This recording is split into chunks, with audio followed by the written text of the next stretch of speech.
बुद्धं शरणं गच्छामि।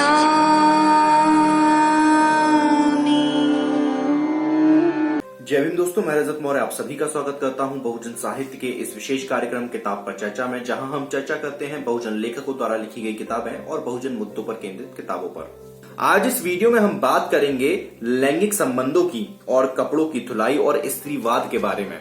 इस वीडियो में हम ये भी समझने की कोशिश करेंगे कि किस तरीके से धोबी कम्युनिटी ने एक ब्रिज का काम किया था, किस तरीके से जो धोबी कम्युनिटी थी वो सीधे तौर पर ब्राह्मणवाद के सिद्धांत को चुनौती दे रही थी। धोबी कम्युनिटी में किस तरीके से नारीवाद के हमें प्रारंभिक लक्षण दिखाई देते हैं, या ये कहें कि धोबी कम्युनिटी से ही नारीवाद के सिद्धांत की स्थापना होती है। वीडियो शुरू करने से पहले आप सभी से मेरा निवेदन है कि वीडियो को पूरा देखिएगा और चैनल को जरूर सब्सक्राइब कर लीजिए ताकि आने वाले सभी वीडियो का नोटिफिकेशन आप लोगों तक पहुंच सके। अगर आप लोग बहुजन साहित्य को कोई किताब डोनेट करना चाहते हैं तो नीचे डिस्क्रिप्शन बॉक्स में मेरा कॉन्टेक्ट नंबर दिया हुआ है, वहां से नंबर लेकर आप मुझसे संपर्क कर सकते हैं। अगर आप लोग बहुजन साहित्य की आर्थिक मदद करना चाहते हैं, जो कि इस वक्त बेहद जरूरी है, उसके लिए स्क्रीन पर मेरे अकाउंट डिटेल आपको शो हो रहे होंगे, उसके माध्यम से आप हमें आर्थिक सहायता भेज सकते हैं। आप लोग हमें हमारे सोशल मीडिया अकाउंट पर भी फॉलो कर सकते हैं। हम लोग इंस्टाग्राम, फेसबुक, ट्विटर, टेलीग्राम चारों जगह पर अवेलेबल हैं। आज की चर्चा में हम इस किताब का सहारा लेंगे, हिंदुत्व मुक्त भारत, दलित बहुजन, सामाजिक, आध्यात्मिक और वैज्ञानिक क्रांति पर मंथन। इस किताब का रिव्यू किया जा चुका है, उस रिव्यू को आप जाकर वॉच कीजिए। आप नॉर्मली यूट्यूब पर सर्च कीजिए कांचलया बहुजन साहित्य, आपको वो रिव्यू मिल जाएगा। साथ में ही इस पूरी बुक के ऊपर मैं एक सीरीज बना रहा हूं, उस सीरीज का लिंक मैं आपको ऊपर आई बटन पर दे दूंगा, वहां से जाकर आप उस पूरी सीरीज को देख सकते हैं अगर अभी तक आपने नहीं देखा है। ज्यादातर लोग इस पूरी किताब को नजरअंदाज कर रहे हैं, इस किताब की पूरी सीरीज को नजरअंदाज कर रहे हैं। मैं उनसे निवेदन करूंगा कि इस पूरी सीरीज को देखिए। मैं इतनी मेहनत करके ये सीरीज बना रहा हूं क्योंकि बहुत इंपॉर्टेंट टॉपिक्स हैं, बहुत गहरी जानकारी, बहुत जरूरी जानकारी इस किताब में दी गई है जो आपको पूरी दुनिया में और किसी किताब में नहीं मिलेगी, और कोई बताने वाला भी नहीं है कि कोई इतने घंटों तक बैठ के रिकॉर्डिंग करे, उसको यूट्यूब पर डाले और फिर वो आपके साथ साझा करे जानकारी। तो थोड़ा सा उसको इम्पोर्टेंस दें और पूरी सीरीज देखें। ये आपकी मनोवैज्ञानिक गुलामी को तोड़ने में बहुत बहुत ज्यादा कारगर सिद्ध होगी, यकीन मानिए मेरा। सबाल्टर्न नारीवाद के चैप्टर में लैंगिक संबंध नाम से एक टॉपिक में कांचलया सर लिखते हैं, जाति ने लैंगिक संबंधों की रचना क्योंकि वर्गीय रूप में की, इसलिए सबसे सकारात्मक और समता आधारित लैंगिक रिश्ते उन्हीं जाति समुदायों में देखने को मिलते हैं जिनके सामाजिक संबंधों का आधार उत्पादन है। इसका अध्ययन होना चाहिए और इस तरह के जाति समूह की वैश्विक स्तर पर अनुकरणीय जीवन प्रक्रियाओं का सैद्धांतिकरण होना चाहिए। स्त्री पुरुष संबंधों के विभिन्न रूपों के संश्लेषण के लिए एक उदाहरण के तौर पर और विभिन्न जातियों और व्यक्तियों के बीच छुआछूत की सामाजिक दीवारों को तोड़ने के प्रयास के रूप में भी चकालात्वम धोबी की जीवन और वैचारिक दृष्टि सामाजिक विकास का एक संधि स्थल बन जाता है। चकली अकेली ऐसी जाति रही है जो सभी जातियों और समुदायों के कपड़े धोने के चलते ग्रामीण व्यवस्था में विभिन्न जातियों के बीच सबसे सक्रिय सामाजिक कड़ी बनी। जो धोबी समाज था या धोबी कम्युनिटी थी वो सबसे ज्यादा सक्रिय थी, मतलब कि वो सभी तरह की जातियों के घरों से कपड़े लेकर आते थे, धोते थे, और इस वजह से उनका सभी जातियों में जाना लगातार लगा रहता था। उनका उठना बैठना सभी जातियों के लोगों के साथ था। चकली धोबियों की सामाजिक अंतरक्रिया और कुछ नहीं दलितों को एकदम अलग रखने की ब्राह्मणवादी धारणा का नकार है। ब्राह्मणवाद चाहता था कि अस्पृश्यों और स्पृश्यों के बीच के संबंधों को किसी भी तरह से खत्म किया जाए, लेकिन चकालियों ने अपना सामाजिक संघर्ष बनाए रखा। और ये जो यहाँ पर बात कांचलया सर कर रहे हैं कि जो चकाली यानी कि जो धोबी थे वो सीधे तौर पर ब्राह्मणवाद का विरोध कर रहे थे या ब्राह्मणवाद का जो सिद्धांत है उसका विरोध कर रहे थे। ये एक बहुत बड़ा कारण रहा कि जो आज की डेट में जो ओबीसी है और हिंदू लिटरेचर या हिंदू धर्म ग्रंथों के हिसाब से जो शूद्र हैं उसके सबसे निचले पायदान पर धोबियों को रखा गया। चकालियों ने शूद्रों का हिस्सा होते हुए भी सदियों तक और दृढ़ता पूर्वक ब्राह्मण पुजारियों तथा तथाकथित ब्राह्मण पंडितों के नियमों का उल्लंघन करते हुए अछूतों के साथ भी संपर्क बनाए रखा। इस संपर्क के कारण दलितों और बहुजनों, इस अर्थ में तमाम शूद्रों के बीच ऐतिहासिक रूप से सांस्कृतिक संवाद बना रहा। दलितों और शूद्रों के बीच छुआछूत के ऐतिहासिक जख्मों को भरने में इन कड़ियों की बहुत अहमियत है।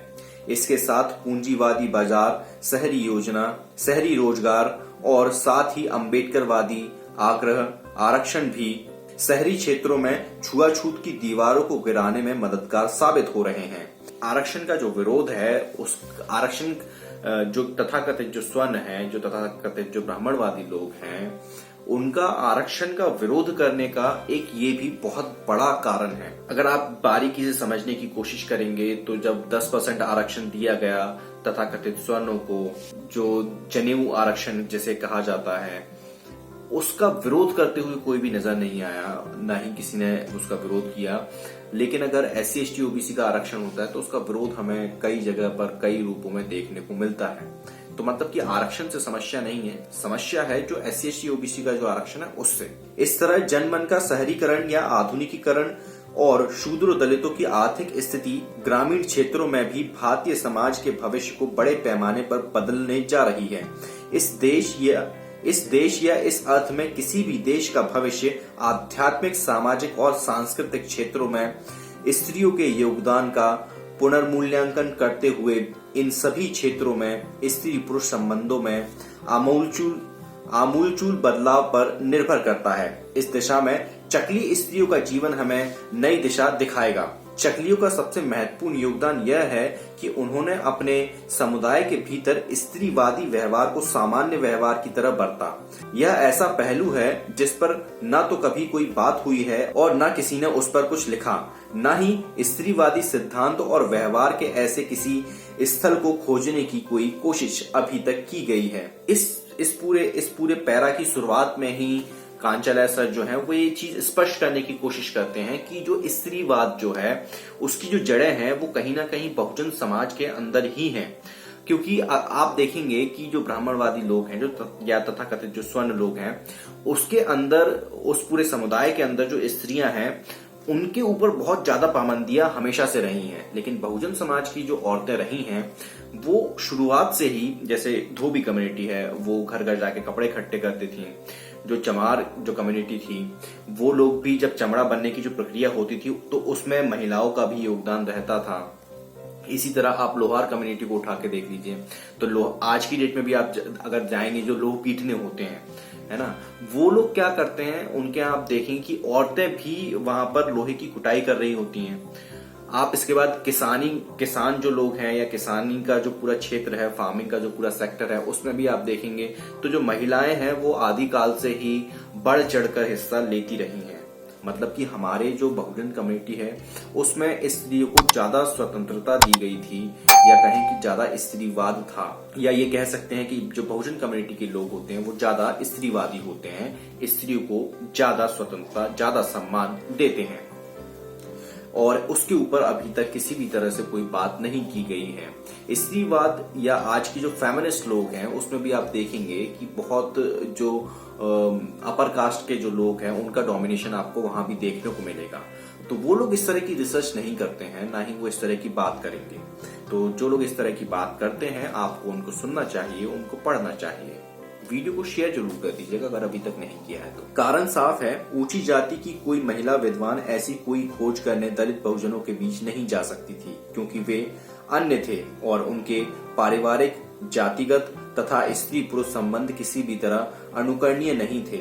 सोचा गया कि नए संबंधों के बारे में कुछ सीखा जा सकता है तो सिर्फ पश्चिम से सीखा जा सकता है।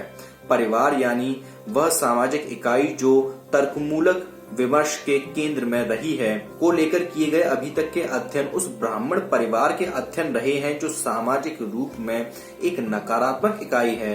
दलित बहुजन परिवार और वह सामाजिक संरचना जो उन्होंने बनाई अपने आप में अनेक सकारात्मक मूल्यों की वाहक है। स्त्रियों और भारतीय समाज की पितृसत्ता में मुक्ति के लिए चकली, धोबी जैसी किसी दलित बहुजन समुदाय के सामाजिक संबंधों की नजदीकी से पड़ताल बहुत महत्वपूर्ण है। वही जो मैंने आपको कहा, क्योंकि ये किताब मैं पढ़ चुका हूं तो सारी चीजें दिमाग में रहती हैं। ये किताब मैं शायद दूसरी या तीसरी बार पढ़ रहा हूँ, क्योंकि 2 बार तो मैंने अपने लिए समझने के लिए पढ़ी और 1 बार मैं आप लोगों को समझाने के लिए पढ़ रहा हूँ। तो आप इस चीज से समझ गए होंगे कि जो लैंगिक संबंध है, जो बहुजन कम्युनिटी में जो लैंगिक संबंध है वो कितने ज्यादा अच्छे हैं, कितने ज्यादा मजबूत हैं। क्योंकि हम बहुजन कैटेगरी या बहुजन समाज के अंदर जितनी स्वतंत्रता आदमियों को है उतनी ही स्वतंत्रता महिलाओं को भी आदिकाल में रही है। लेकिन समय के अंतराल में, समय जैसा जैसा गुजरता है वैसे वैसे हर समाज के अंदर कुछ विसंगतियां आ जाती हैं, क्योंकि इंसान का एक बहुत ही आम स्वभाव है, इंसान नकल करना ज्यादा पसंद करता है। और उसी नकल के कारण आज की डेट में आप देखेंगे जो पितृसत्ता की जड़ें जो इतनी गहरी हो गई हैं बहुजन समाज में भी, वो केवल उसी नकल की प्रक्रिया के कारण है। क्योंकि जब आप देखते हैं कि समाज में ब्राह्मण है, जो कि क्योंकि ब्राह्मण एक ऐसा समुदाय रहा जिसकी पकड़ काफी अच्छी रही, जिसकी शिक्षा का अधिकार केवल उसी को था, तो लोग उसकी कॉपी ही करेंगे, क्योंकि वो लोग उसके जैसा बनने के लिए उसकी कॉपी करेंगे। इसी वजह से बहुजन तबके में और जो आदिवासी कम्युनिटी है, जो हम सब के पूर्वज हैं, उनके अंदर भी पितृसत्ता की जड़ें पनप रही हैं और बहुजन तबके में पितृसत्ता की जड़ें बहुत गहरी घर बना चुकी हैं। दूसरे टॉपिक पर हम बात करेंगे कपड़ों की धुलाई और स्त्रीवाद। चकली समुदाय के नारीवाद का संबंध कपड़ों की धुलाई से है, एक ऐसा काम जिसका जिक्र तक हिंदू धर्म की पुस्तकों में नहीं किया गया, और अगर किया भी गया तो सिर्फ यह दिखाने के लिए कि यह काम कितना स्तृण और इसलिए कितना अपवित्र भी है। हिंदू आध्यात्मिक वैचारिकी में अपवित्रता और स्त्रीत्व को हमेशा एक साथ रखा गया है। ब्राह्मण लेखकों ने तो स्त्री देह को ही अपवित्र माना है। फिर वह शरीर जो बच्चे के शरीर को साफ करता है, कपड़े साफ करता है, घर साफ करता है, वह तो और दूषित हुआ। आप हिंदू जो कल्चर है या हिंदू जो पूरा आध्यात्मिक पूरा जो विवास है, पूरा जो डिस्कोर्स है, उसमें आप देखेंगे कि महिलाओं को हमेशा अशुद्ध के रूप में उनको ट्रीट किया जाता है। जैसे कि स्पेशली जब जो माहवारी का जो समय आता है उसमें महिलाओं को किचन में जाने की अनुमति नहीं होती है, ना ही महिलाओं को घर के किसी खान पान की वस्तु को हाथ लगाने की इजाजत दी जाती है। और यही चीज सेम आप देखेंगे कि बहुजन कम्युनिटी में भी है, क्योंकि मेरे जो नाना जी हैं वहां पर इस चीज को आज भी बहुत स्ट्रिक्टली फॉलो किया जाता है, स्ट्रिक्टली प्रैक्टिस किया जाता है कि महामारी के समय कोई भी महिला किसी भी खान पान की चीज को हाथ नहीं लगा सकती। अब ये सोचिए कितनी आयरनी की बात है कि हम लोगों ने उस घटियापन की भी नकल की, जिसकी वजह से एक महिला को इतने तकलीफ के समय में अलग थलग बिठा दिया जाता है, उसे अस्पृश्य बना दिया जाता है, मतलब उसे कोई छू नहीं सकता। इस चीज को समझने की जरूरत है और हालांकि ये चीज बदल रही है। मैं अपने बारे में एक वीडियो जरूर बनाने वाला हूं जिसमें कि आप लोग को बताऊंगा कि मैं किस बैकग्राउंड से निकल कर आया हूं और कैसे मेरे अंदर नास्तिकवाद और फिर अम्बेडकरवाद पनपा और उसने इतनी गहरी जड़ें इतनी जल्दी बना दी। आप लोग मुझे बताइएगा, क्या वो बहुत जल्दी बना दूं या फिर मैं थोड़ा टाइम लेकर बनाऊं? अगर आप लोग बोलेंगे जल्दी बनाने के लिए तो नीचे आप कमेंट करके बता दीजिएगा, मैं जल्दी बना दूंगा। ब्राह्मणों का ईश्वर ऐसे शरीर से दूर रहता है और उससे भी ज्यादा स्त्री शरीर से। रामायण में, जैसा कि हम पहले ही बात कर चुके हैं, चकली धोबी को एक अनैतिक जीव के रूप में दर्शाया गया है। एक धोबी जो नीचों में भी नीच है, अगर सीता की चरित्रहीनता के बारे में बात कर सकता है तो फिर सीता को वन जाना ही होगा। इस तरह ब्राह्मणवादी ताकतों का भगवान समाज के सबसे सकारात्मक समुदाय का अपमान करता है। किसी भी चकली पुरुष में किसी भी अन्य भारतीय पुरुष के मुकाबले स्त्री सुलभ गुण ज्यादा होते हैं। स्त्री यौनिकता की उसकी समझ औसत हिंदू पुरुष के मुकाबले कहीं ज्यादा मूलगामी होती है, लेकिन इस समझ को सम्मान के काबिल नहीं समझा गया।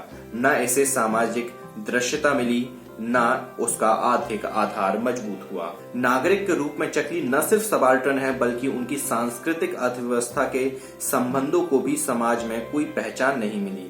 ऐसे अनेक सवाल हैं जिनका जवाब अभी तक नहीं दिया गया है, जैसे कि मिट्टी के साबुन की खोज किसने की, किसने यह पता लगाया कि कपड़ों की सफाई संसार के सभी मनुष्यों के स्वास्थ्य और ऊर्जा के लिए एक अनिवार्य क्रिया है? इस तरह के सवालों को समाज ने कभी सम्मान नहीं दिया, यहाँ तक कि ऊंची जातियों की महिलाओं ने भी नहीं। जाति ने भारतीय स्त्री की चेतना को इस तरह भटका दिया कि पितृसत्ता की शिकार होने के बावजूद उन्होंने कभी मुक्ति की राह तलाशने की कोशिश नहीं की। हिंदू स्त्री के जीवन के रहस्यीकरण की वजहों को ब्राह्मणवादी परिवार तंत्र में देखने की जरूरत है। ब्राह्मणवादी पितृसत्ता ने सफाई धुलाई के सभी रूपों को अपवित्र ठहराया।